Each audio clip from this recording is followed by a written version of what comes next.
100 kilo மட்டை உரித்த கொப்பரை தேங்காய் நம்ம எடுத்தோம்னா அதில் 27% 30% நமக்கு தேங்காய் பருப்பு கிடைக்கணுங்க.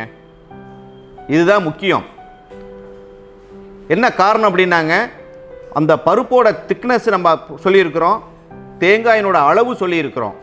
சரி, அந்த தேங்காயினோட அளவில் எவ்வளவு நமக்கு எண்ணெய் கிடைக்கணும்? 60% 65% சுத்தமான நமக்கு தேங்காய் எண்ணெய் கிடைக்குங்க. தேங்காய் எண்ணெயில் கலப்படம் அப்படின்னு சொல்கிறாங்க.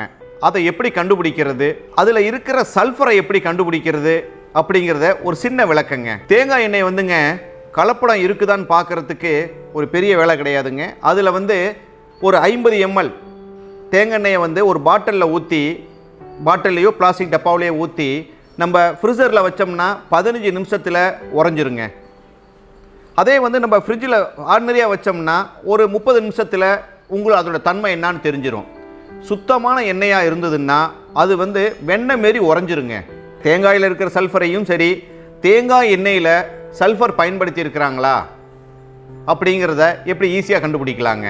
ஒன்றும் இல்லை, அந்த தேங்காய் பருப்பை நம்ம வாயில் போட்டு மென்று பார்த்தோம்னா அது நாக்கு லேசாக அரிப்புத்தன்மை வரும். ஆனால் எந்த பாதிப்பும் கிடையாதுங்க, பயப்பட வேண்டாம். அதுபோலவே நம்ம தேங்காய் எண்ணெயை வாயில் ஊற்றி நம்ம கொப்பளிச்சு பார்த்தோம்னாவே, சும்மா நாக்கில் பட்டுதுனாவே லேசாக ஒரு அரிப்புத்தன்மை இருந்ததுன்னா அது சல்ஃபர் இருக்குதுன்னு அர்த்தம். சிம்பிளான நம்ம நடைமுறையில் இருக்குதுங்க. அதனால் பெரிய பாதிப்பு இல்லை. அதையே நம்ம பயன்படுத்திட்டு இருக்கிறதுனால தாங்க முடி கொட்டுது, எல்லா பிரச்சனைகளுக்கும் மூல காரணம். அதேமாரி அந்த சல்ஃபர் தேங்காயை எப்படி பார்க்கணுன்னு பார்த்தோம்னா லேசாக மஞ்சள் கலர் இருக்குங்க. அது மேலே தண்ணியை தெளித்தாலும் தண்ணி ஒட்டாது.